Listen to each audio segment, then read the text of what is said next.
Cabinet హోదాలపై high court మెట్లెక్కింది BRS. పలువురు ఎమ్మెల్యేలకు కేబినెట్ హోదాపై అభ్యంతరం వ్యక్తం చేస్తూ పిల్ దాఖలు చేశారు బీఆర్ఎస్ నేత ఎర్రోళ్ల శ్రీనివాస్. అయితే ఈ పిల్ని విచారణకు స్వీకరించేందుకు రిజిస్ట్రీ అభ్యంతరం వ్యక్తం చేసింది. బీఆర్ఎస్ ప్రభుత్వ హయాంలో కూడా కేబినెట్ హోదాలపై రేవంత్ పిల్ దాఖలు చేశారు.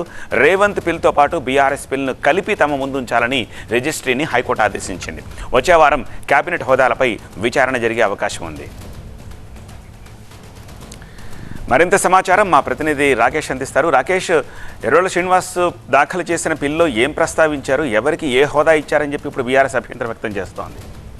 మొత్తం 14 మందికి ఈ హోదా తగ్గించాలి, వాళ్ళని తొలగించాలంటూ బీఆర్ఎస్ నేత ఎర్రోళ్ల శ్రీనివాస్ కోర్టుకెళ్లారు. దాంట్లో Keshava Rao, Pocharam Srinivas Reddy, P Sudarshan Reddy, Prem Sagar Rao, Chinna Reddy, Vem Narender Reddy, Shabbir Ali, Harkara Venugopal Rao, Adityanath Das, AP Jithender Reddy, Mallu Ravi, K Srinivasa Raju, Prasanna Kumar Devara, K Penta Reddy వీళ్ళందరికీ కూడా ప్రభుత్వ సలహాదారులుగా నియమిస్తూ దాంతోపాటుగా క్యాబినెట్ ర్యాంకును అదనంగా వాళ్ళకి ఇచ్చారు. ఇదే తప్పిదమంటూ బీఆర్ఎస్ కోర్టుకెళ్ళింది. 2017లో అప్పుడు ప్రతిపక్ష నేతగా ఉన్నటువంటి రేవంత్ రెడ్డి, ఇప్పుడు ముఖ్యమంత్రిగా ఉన్నటువంటి రేవంత్ రెడ్డి అప్పుడు ప్రభుత్వంలో కొంతమందిని 6గురిని పార్లమెంటరీ సెక్రటరీలుగా కేసీఆర్ నియమించారు. అప్పుడు ముఖ్యమంత్రిగా ఉన్నటువంటి కేసీఆర్ ఆ నియామకం తప్పు, వాళ్ళకి క్యాబినెట్ హోదా ఇవ్వడం తప్పు అంటూ 2016లో రేవంత్ రెడ్డి కోర్టుకెళ్లారు. అప్పుడు హైకోర్టు ఆ నియామకాలన్నింటినీ కూడా రద్దు చేసింది. వెంటనే అవి కూడా 2 నెలల్లో రద్దయిపోయాయి. ఇప్పుడు అదే కాన్సెప్ట్తో, అంటే అదే అంశంతో మళ్ళీ బీఆర్ఎస్ పార్టీ ఈరోజు కోర్టుకెళ్ళింది. ఈ 14 మందిని క్యాబినెట్ హోదా ఇవ్వడం ద్వారా ఒక ఆల్టర్నేట్ క్యాబినెట్గా కనిపిస్తుంది ప్రజలకి. క్యాబినెట్ మంత్రులు అంతేమంది ఉన్నారు, అదేవిధంగా క్యాబినెట్ హోదా కలిగినటువంటి ప్రభుత్వ సలహాదారులు కూడా అంతే ఉన్నారు. మా ప్రభుత్వ హయాంలో మేము నిపుణులకు మాత్రమే, అంటే ఎవరైతే ఎక్స్పర్ట్స్ ఉన్నారో ఆ ఎక్స్పర్ట్స్ మాత్రమే వివిధ రంగాల నుంచి తీసుకొని వాళ్ళకి ఈ అడ్వైజర్లుగా పోస్టింగ్స్ ఇచ్చాము, కానీ నియామకాలు ఇచ్చాము. కానీ ఇప్పుడు రాజకీయ నేతలకు ప్రభుత్వ సలహాదారులుగా ఇచ్చి వాళ్ళకు క్యాబినెట్ ర్యాంక్ ఇచ్చారు. ఇది ప్రజాధనాన్ని దుర్వినియోగం చేయడం ఒకటి, రెండోది లేనిపోని ప్రోటోకాల్ ఇష్యూస్ వస్తాయి, కాబట్టి వీటిని రద్దు చేయాలి. దాంతోపాటు రాజ్యాంగానికి కూడా ఇది విరుద్ధం. ఏ రాష్ట్రంలో అయితే ఎమ్మెల్యేల సంఖ్య ఉంటుందో, ఇప్పుడు 119 మంది ఎమ్మెల్యేల సంఖ్య ఉంటుంది, ఆ 119 మందిలో 15% మాత్రం, అంటే 17 మంది మాత్రమే క్యాబినెట్ ర్యాంక్ కలిగి ఉండాలి. అంతకు మించి క్యాబినెట్ ర్యాంక్ ఇవ్వడానికి వీల్లేదు. కానీ ఇక్కడ 14 మందికి అదనంగా ఇచ్చారు. క్యాబినెట్తో సమానంగా వాళ్ళు కూడా క్యాబినెట్ ర్యాంక్తో రాష్ట్రంలో పర్యటిస్తూ ఉన్నారు. కాబట్టి ఇది రాజ్యాంగానికి కూడా విరుద్ధం అంటూ వెళ్ళింది. మొదట కోర్టు రిజిస్టర్ దీనికి వ్యాలిడ్ నెంబర్ ఇవ్వడానికి, అంటే రెగ్యులర్ నెంబర్ ఇవ్వడానికి నిరాకరించారు. ఆ తర్వాత మేజిస్ట్రేట్ ఆదేశాలతో ఈరోజు రెగ్యులర్ నెంబర్ ఇవ్వాలని ఆదేశాలు జారీ చేశారు. నెక్స్ట్ వీక్ దీన్ని విచారణకు తీసుకుంటారు. విచారణకు తీసుకోవడంలో గతంలో వేసినటువంటి పిటిషన్, రేవంత్ రెడ్డి ఎప్పుడైతే పార్లమెంటరీ సెక్రటరీలు 6గురిని నియామకాలు రద్దు చేయాలంటూ అప్పుడు కోర్టుకు వెళ్ళారో ఆ పిటిషన్ కూడా స్టడీ చేస్తారు. అప్పుడు చెల్లినటువంటి పిటిషన్ ఇప్పుడు ఎందుకు చెల్లదు, అప్పుడు రద్దు చేసినటువంటి క్యాబినెట్ హోదాలు ఇప్పుడు ఎందుకు రద్దు చేయకూడదు అనేది కోర్టు ముందున్నటువంటి అంశం. దాన్నే విచారించనున్నారు. ఇక హైకోర్టులో బీఆర్ఎస్ వైపు న్యాయవాదులు కూడా పూర్తిగా సమాచారంతో అప్పుడు ఎంతమంది క్యాబినెట్ హోదా ఇచ్చారు, ఏ పరిస్థితుల్లో ఇచ్చారు, కోర్టు చెప్పిన తర్వాత వాటిని ఎన్ని రోజులకు రద్దు చేశారు, ఇప్పుడు కూడా చట్టం ఏం చెప్తుంది, రాజ్యాంగం ఏం చెప్తుంది, దాంట్లో ఉన్నటువంటి 15% నిబంధన ఏంటి, ఆ నిబంధన దాటి క్యాబినెట్ హోదా ఎంతమందికి ఇచ్చేటువంటి వెసులుబాటు ఉంది, 14 మందికి ఎందుకు ఎక్సెస్గా ఇచ్చారు, వీటన్నిటిపైన కూడా కోర్టులో వాదించనున్నారు. ఎట్టి పరిస్థితుల్లో ఖచ్చితంగా ఈ 14 మంది క్యాబినెట్ హోదాను తీసేసే వరకు పోరాడతామంటుంది బీఆర్ఎస్. రైట్ రాకేష్. దిగ్గజ football player Messi football match కి సర్వం సిద్ధమైంది. రేపు ఉప్పల్ స్టేడియంలో మెస్సీ, సీఎం రేవంత్ టీమ్స్ మధ్య మ్యాచ్ జరగబోతోంది. మ్యాచ్ కోసం ముఖ్యమంత్రి రేవంత్ రెడ్డి ఫుల్ ప్రాక్టీస్ లో ఉన్నారు. మరోవైపు స్టేడియం దగ్గర రద్దీ ఏర్పడకుండా పోలీసులు కట్టుదిట్టమైన భద్రతా ఏర్పాట్లు చేస్తున్నారు. టికెట్లు, పాస్లు ఉన్నవారు మాత్రమే స్టేడియంకి రావాలి, వారికి మాత్రమే అనుమతి ఉంటుంది అని చెప్పి రాచకొండ సిపి సుధీర్ బాబు చెప్తున్నారు. Pride to our city.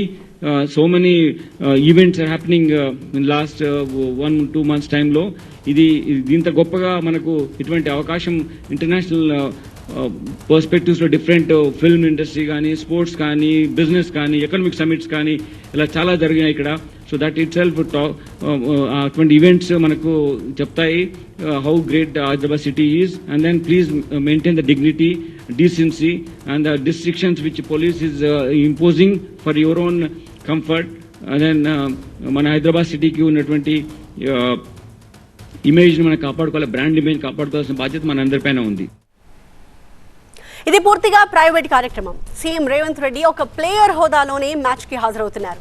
Match ద్వారా రాష్ట్రంలో ఫుట్బాల్ వాతావరణాన్ని ప్రోత్సహించడం, యువతలో ఈ ఆటపై ఆసక్తిని పెంపొందించడమే ఈ మ్యాచ్ లక్ష్యం. ఈ ఈవెంట్ హైదరాబాద్ని అంతర్జాతీయ స్పోర్ట్స్ హబ్గా మార్చడంలో మైలురాయిగా నిలుస్తుంది అని నిపుణులు అంచనా వేస్తున్నారు. ఇక ఫలక్నుమా ప్యాలెస్లో జరిగే Messi meet and greet special అట్రాక్షన్గా మారబోతోంది. ఈ ప్రోగ్రాంలో మెస్సీతో కలిసి ఫోటోలు తీసుకునే అవకాశం కూడా ఉంది. అయితే ఒక్కొక్క టికెట్ ధర 10 లక్షల రూపాయలుగా నిర్ణయించారు. మెస్సీ ఫుట్బాల్ మ్యాచ్ కోసం సీఎం రేవంత్ ప్రభుత్వం సింగరేణి ధనాన్ని వృధా చేస్తోంది అంటూ ఇంకొక వైపు బీజేపీ ఆరోపణలు చేసింది. హైదరాబాద్లో సింగరేణి కార్యాలయం దగ్గర బీజేపీ ఎమ్మెల్యే మహేశ్వర్ రెడ్డి ధర్నా నిర్వహించారు. అయితే ఇది పూర్తిగా ప్రైవేట్ ఫండెడ్ ప్రోగ్రామ్ అని, ప్రభుత్వం ధనాన్ని ఖర్చు చేయట్లేదని బీజేపీ ఎమ్మెల్యే మహేశ్వర్ రెడ్డి ఆరోపణలకు కౌంటర్ ఇచ్చారు టీపీసీసీ చీఫ్ మహేష్ గౌడ్.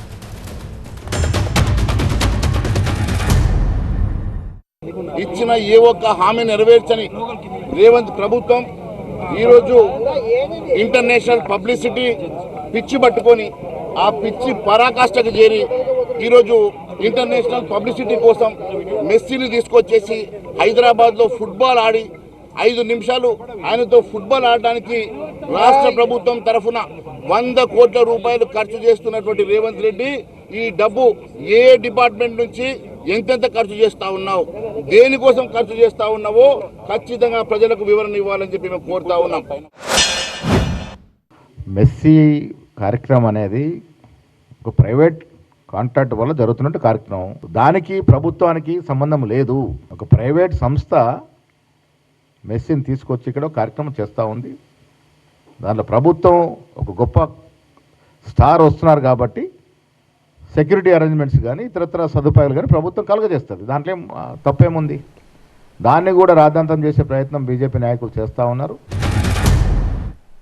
మా ప్రతినిధి ప్రణీత మరింత ఇన్ఫో ఇస్తారు. ప్రణీత, 2 విషయాలు. ఒకటి, పొలిటికల్ గా వస్తున్న విమర్శలకు సంబంధించి ప్రభుత్వం క్లారిటీ ఇచ్చింది. దానికి బీజేపీ రియాక్షన్ ఏ రకంగా ఉంది?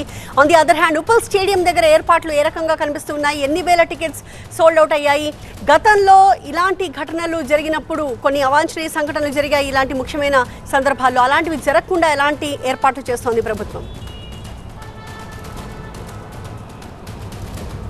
సో తెలంగాణ ప్రభుత్వం మెస్సీ టూర్ని ఒక ప్రతిష్టాత్మకంగా తీసుకుంది. ఇందులో భాగంగానే మెస్సీ రేపు ఈవినింగ్ 4 o'clockకి శంషాబాద్ ఎయిర్పోర్ట్లో ల్యాండ్ అయిన దగ్గర నుండి తిరిగి ఆయన వెళ్ళే వరకు కూడా ఎక్కడ ఎలాంటి అవాంఛనీయ ఇష్యూ లేకుండా అటు పోలీస్ యంత్రాంగంతో పాటు ఇటు స్పోర్ట్స్ మినిస్ట్రీ నుండి కూడా అన్ని ఏర్పాట్లను అయితే సిద్ధం చేశారు.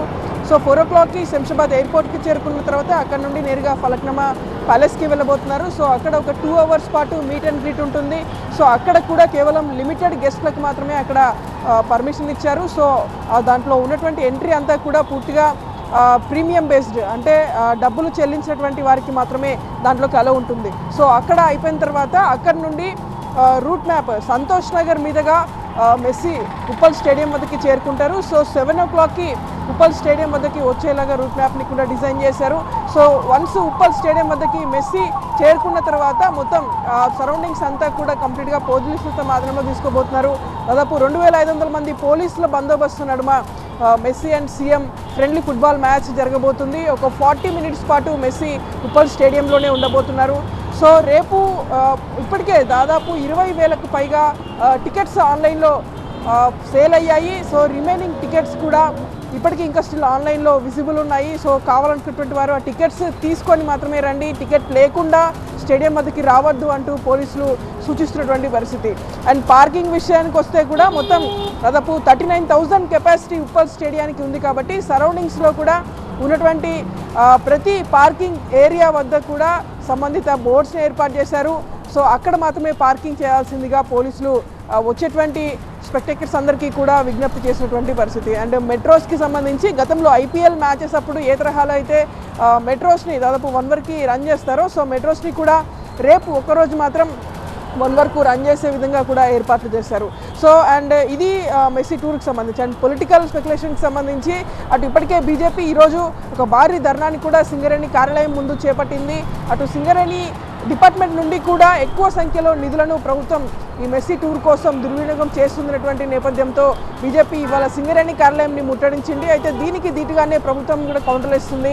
ఇందులో ఎక్కడా కూడా సింగరేణి నిధులు ఉపయోగించలేదు, ఇది పూర్తిగా ప్రైవేట్ కార్యక్రమం అంటూ చెప్పుకొస్తున్నటువంటి పరిస్థితి. సో ఓవరాల్గా హైదరాబాద్లో అయితే మెస్సీ ఫీవర్ స్టార్ట్ అయిపోయింది.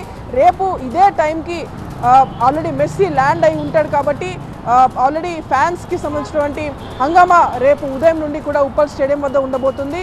అండ్ స్టేడియం లోపలికి మాత్రం 3:30 తర్వాతనే వచ్చేటువంటి వాళ్ళందరికీ కూడా స్టేడియం లోపలికి అలౌ చేస్తారు. సో దానికి ముందు ఎవరు కూడా రావద్దు అంటూ పోలీసులు సూచిస్తున్నారు. Right, thank you Praneetha. AP deputy CM Pawan Kalyan Delhi హైకోర్టులో వ్యక్తిత్వ హక్కుల పిటిషన్ దాఖలు చేశారు. తన అనుమతి లేకుండా సోషల్ మీడియా, ఈ-కామర్స్ సైట్స్ లో తన ఫోటోలు, వీడియోలు వాడుతున్న వారిపై చర్యలు తీసుకోవాలని కోరారు. ఏఐ వీడియోలతో తన ప్రతిష్టకు భంగం కలిగిస్తున్నారని పిటిషన్లో పేర్కొన్నారు. పవన్ పిటిషన్ పై విచారణ జరిపిన justice Manmeet Pritam Singh Arora Meta, Google, X లో ఆ సంస్థల్ని ఆదేశించారు. 2 రోజుల్లో వివరాలు అందించడం సహా వారంలోపు సంబంధిత చర్యలు తీసుకోవాలని ఆదేశించారు. పవన్ కళ్యాణ్ తరపున సీనియర్ న్యాయవాది జె సాయి దీపక్ వాదనలు వినిపించారు. గతంలో ఇదే అంశంపై హీరో అజయ్ దేవ్గన్ పిటిషన్ వేసినప్పుడు ఆన్లైన్లో ప్రకటనలు తొలగించాలని ఢిల్లీ కోర్టు స్పష్టమైన ఆదేశాలు ఇచ్చింది. కానీ వాటిని ఇప్పటికీ డిలీట్ చేయలేదని కోర్టు దృష్టికి తీసుకెళ్లారు న్యాయవాది సాయి దీపక్. దీంతో పవన్ కళ్యాణ్ హక్కుల ఉల్లంఘన సంబంధించి యూఆర్ఎల్లను మధ్యవర్తులకు సమర్పించాలని సూచించింది ఢిల్లీ హైకోర్టు. వారంలోపు వాటిపై చర్య తీసుకుంటామని పేర్కొంటూ తదుపరి విచారణని డిసెంబర్ 22కు వాయిదా వేసింది. సో అజయ్ దేవ్గన్ ఇష్యూలోనే ఆ వీడియోలు డిలీట్ కాలేదు అంటున్నారు. మరి పవన్ కళ్యాణ్కి సంబంధించిన ఏఐ వీడియోలు, ఫోటోలు డిలీట్ చేయడం పాసిబుల్? వివరించడానికి మా ప్రతినిధి లక్ష్మీనారాయణ సిద్ధంగా ఉన్నారు. లక్ష్మీనారాయణ, పాసిబుల్ అవుతుందా అన్ని ఈ-కామర్స్ సైట్స్ అలాగే సోషల్ మీడియాస్లో ఉన్నటువంటి ఏఐ వీడియోస్ని సెలబ్రిటీస్ దీనివల్ల చాలా ఇష్యూస్ ఫేస్ చేస్తున్నారు? రీసెంట్గా చిన్మయి కూడా చెప్పింది మార్ఫింగ్ వీడియోకి సంబంధించి. సో కోర్టు ఏం చెప్పింది? ఎలాంటి యాక్షన్స్ తీసుకోవడానికి సిద్ధమవుతున్నారు? ప్రస్తుతం భారతదేశంలో ఒక ట్రెండ్ కొనసాగుతుంది, సెలబ్రిటీల వ్యక్తిత్వ హక్కుల పరిరక్షణ. ఇది బాలీవుడ్ నుండి ఇప్పుడు టాలీవుడ్కి కూడా చేరింది. ఇది మొదటగా ఐశ్వర్య రాయ్, అభిషేక్ బచ్చన్ వాళ్ళ వ్యక్తిగత వీడియోలను డీప్ ఫేక్ చేస్తూ చాలా వాళ్ళ వ్యక్తిగత ప్రతిష్టకు భంగం కలిగిస్తున్నారంటూ మొదటగా ఢిల్లీ హైకోర్టును ఆశ్రయించారు. ఆ తర్వాత అక్షయ్ కుమార్, సల్మాన్ ఖాన్, అజయ్ దేవగన్, ఆశా భోంస్లే ఇలాంటి బాలీవుడ్ ప్రముఖులు అందరూ ఆశ్రయించారు. వాళ్లకు సంబంధించినంత వరకు వీళ్ళు కోరుకునేది ఒకటే, ఈ సోషల్ మీడియా ప్లాట్ఫామ్లతో పాటు ఈ-కామర్స్ సైట్లో వాళ్ళ వ్యక్తిగత ఫోటోలని, వ్యక్తిగత సమాచారాన్ని ఎక్కువగా వాడద్దని, అది కాకుండా డీప్ ఫేక్ వీడియోల ద్వారా వాయిస్ని కూడా మిక్స్ చేసి వాళ్ళ వ్యక్తిగత ప్రతిష్టకు ఇబ్బంది కలిగిస్తున్నారనే విధంగా వాళ్ళందరూ కోర్టులో పిటిషన్ వేయటం జరిగింది. వారికి అనుగుణంగా కొన్ని తీర్పులు రావడం జరిగింది. అయితే తాజాగా మన తెలుగు ఇండస్ట్రీకి సంబంధించి మొదటగా ఈ కేసు వేసిన వ్యక్తి నాగార్జున వేసిన పిటిషన్ వేసిన 48 గంటల్లో ఈ లింకులు ఇలాంటివన్నీ తొలగించాలని కోర్టు స్పష్టమైన ఆదేశాలు ఇచ్చింది. తర్వాతకి చిరంజీవి, ఎన్టీఆర్, నేడు తాజాగా సినీ నటుడు, ఆంధ్రప్రదేశ్ ఉప ముఖ్యమంత్రి పవన్ కళ్యాణ్ ఆ జాబితాలోకి చేరారు. అయితే వీళ్ళందరికీ కోరుకుండేది ఒకటే, వాళ్ళ వ్యక్తిగత స్వేచ్ఛని హరింపచేసే విధంగా సోషల్ మీడియా ప్లాట్ఫామ్స్ వ్యవహరిస్తున్నాయి. ఆ ప్లాట్ఫామ్స్కి ఒక చర్య తీసుకోవాలనేది. దీనికి న్యాయ నిపుణులు కానీ కొంతమంది నిష్ణాతులు చెప్తున్న విషయం ఏంటంటే, కేవలం ఇవి ఒక వ్యక్తి కోసం సంబంధించి వాళ్ళు కేసులు వేసినప్పుడే కాకుండా కామన్ ఆడియన్కి కూడా, అంటే ఒక రేంజ్ సెలబ్రిటీ అనుకున్న వ్యక్తులకే కాకుండా కామన్ ఆడియన్కి కూడా కొన్ని నిర్దిష్ట పరిణామాలు తీసుకొని వస్తే ఇలాంటి చర్యలకి కొద్దిగా కట్టడి వేసినట్టు అవుతుంది. డీప్ ఫేక్ వీడియోలకి ఒక చట్టబద్ధత కల్పించాలి. ఆ డీప్ ఫేక్ వీడియోలు ఎవరు ఉపయోగించినా, ఏ ప్లాట్ఫామ్లో ఉపయోగించినా వాళ్ళకి సరైన శిక్ష పడే విధంగా, కఠిన చర్యలు తీసుకునే విధంగా చట్టంలో కొన్ని వెసులుబాట్లు, కొన్ని కొత్త చట్టాలను రూపొందించాల్సిన అవసరం ఉంది. అది కాకుండా వాళ్ళకు వ్యక్తిగత స్వేచ్ఛని హరింప చేయకుండా వాళ్ళకు వ్యక్తిగత స్వేచ్ఛ ఉండే విధంగా కొన్ని ప్రణాళికలు గవర్నమెంట్ సూచించాలి. వీటికి అనుగుణంగా ఇలాంటి కొన్ని కార్యక్రమాలు, కొన్ని చట్టాలు తీసుకొని వస్తే తప్ప వీటికి ఎక్కడ అంతు ఉండదు. వీటికి ఒక రకమైన కట్టడి చేయడానికి అవకాశం ఉంటుంది. అలాగే ఈ సోషల్ ప్లాట్ఫామ్స్ కూడా వీటిని ఎలా నియంత్రించాలి అనేది కూడా ఒక నిర్దిష్ట ప్రణాళిక ఒకటి ఉండాలి. దానికి అనుగుణంగా ప్రభుత్వం చర్యలు తీసుకుంటే ఇలాంటి వాటిలో ఫ్యూచర్లో ఎలాంటి ఇబ్బందులు ఉండకుండా ఉంటుంది అనేది చెప్తున్న వాదన. Right Lakshminarayana, thank you for joining. ఇక సైబర్ నేరాలపై మరోసారి ఢిల్లీ పోలీసులు భారీ ఆపరేషన్ చేపట్టారు. ఆపరేషన్ సైహాక్ 2.0 పేరుతో 48 గంటల పాటు నిర్వహించిన ఈ దాడుల్లో 1000 మంది వరకు సైబర్ నేరగాళ్లను అరెస్ట్ చేశారు. వివిధ రకాలుగా సైబర్ నేరాలకు వీరంతా పాల్పడుతున్నట్లుగా గుర్తించారు. ఢిల్లీ పోలీసులు, జిల్లా పోలీసులు, ఐఎఫ్ఎస్ఓ యూనిట్లు జాయింట్ గా ఈ ఆపరేషన్ చేపట్టాయి. గత నెలలో కూడా 48 గంటల పాటు ఢిల్లీ పోలీసులు ఆపరేషన్ సైహాక్ పేరుతో ఢిల్లీతో పాటు చుట్టుపక్కల ఉన్న ప్రాంతాల్లో కూడా దాడులు చేశారు. ఆపరేషన్లో భాగంగా 700 మందికి పైగా సైబర్ నేరగాళ్లను అదుపులోకి తీసుకున్నారు. దాదాపు 1000 కోట్ల రూపాయల విలువైన సైబర్ మోసాల్ని బయటపెట్టారు. दिल्ली पुलिस द्वारा साईहॉक नाम से ये ऑपरेशन चलाया गया, जिसके अंदर करीब 4000 से ज़्यादा लोगों को राउंड अप किया गया और लगभग 877 हमने एक्यूज्ड को अरेस्ट किया या बाउंड डाउन किया है. With this all the local police stations, हमारे सभी थानों ने फील्ड में रहकर इस ऑपरेशंस के ज़रिए साइबर स्कैमस्टर्स की एक बैकबोन को तोड़ने का एक प्रयास शुरू. ఏంటి ఆపరేషన్ సైహాక్ 2.0? మా ప్రతినిధి విజయ్ సిద్ధంగా ఉన్నారు. విజయ్, దీని ద్వారా ఎలా నేరాల్ని అరికట్టగలుగుతారు? ఏంటి అసలు ఈ ఆపరేషన్? ఆపరేషన్ సహాయక్ అనేది ఢిల్లీ పోలీసులు తమ దగ్గర ఉన్నటువంటి ఢిల్లీ ఇంటెలిజెన్స్ బ్యూరోతో పాటుగా ఢిల్లీలోని వివిధ జిల్లాల్లో ఉన్నటువంటి పోలీసులు అంతా కూడా కలిసి ఒక సైబర్ క్రైమ్ ఏరియాని, ఎక్కడి నుంచి అయితే international calls, iOS internet voice calls రూపంలో పెద్ద ఎత్తున ఈ కస్టమర్ కేర్ మోసాలు కావచ్చు, లేకపోతే అనేక రకాల సైబర్ ఫ్రాడ్స్ ఏవైతే ఉన్నాయో, ఓటీపీలకు సంబంధించిన ఫ్రాడ్ కావచ్చు, ఈ రకంగా ప్రతి సైబర్ క్రైమ్ ఈ కాల్ సెంటర్ ద్వారా ఎక్కడైతే నడుస్తుందో ఆ కాల్ సెంటర్కి సంబంధించినటువంటి ఏరియానంతా కూడా ఒకేసారి రౌండప్ చేసి ఈ సహాయక ఆపరేషన్ చేస్తున్నారు. గతంలో ఫస్ట్ జరిగిన సహాయక ఆపరేషన్లో 700 మంది వరకు పట్టుబడ్డారు. అక్కడ 1000 కోట్లకు పైబడిగా సైబర్ క్రైమ్ సంబంధించినటువంటి ఏదైతే ఈ ఫ్రాడ్ జరిగిందో వాటికి సంబంధించిన డాక్యుమెంట్స్ అన్ని కూడా పట్టుకున్నారు. ఇప్పుడు ఆపరేషన్ సహాయక్ 2లో మాత్రం చాలా పెద్ద ఎత్తున 1000 మంది వరకు సైబర్ నేరస్తులు అరెస్ట్ అయ్యారు. దీంట్లో అనేక హార్డ్ డిస్కులతో పాటుగా అనేక కాల్స్, సెల్ ఫోన్స్, సిమ్ కార్డ్స్తో పాటు చాలా రకాలైనటువంటి ఫ్రాడ్ మెటీరియల్, క్రిప్టోకి సంబంధించినటువంటి ఏవైతే ఉన్నాయో వాటిని కూడా పట్టుకున్నారు. దాదాపు ఈ ఆపరేషన్ 48 అవర్స్ పాటు జరిగింది. దాదాపు 1000 మందికి పైగా పట్టుకున్నారు. ఒకే ఏరియాలో ఒకేసారి పోలీసులు అంతా కూడా అంటే జిల్లా పోలీసులు, అటు ఇంటెలిజెన్స్ కావచ్చు, ఢిల్లీ స్పెషల్ పోలీసులు అంతా కూడా కలిసి ఆ ఏరియాను రౌండప్ చేసి అక్కడ నుండి సైబర్ నేరగాలను పట్టుకోవడమే ఈ ఆపరేషన్ సహాయక్. ఇది రెండోసారి. గతంలో పట్టుకున్నప్పుడు కూడా చాలా పెద్ద ఎత్తున దొరికారు. సెకండ్ టైం కూడా దాదాపు 1000 మంది పైగా దొరికారు. ఇంకా ఆపరేషన్స్ కొనసాగుతాయి.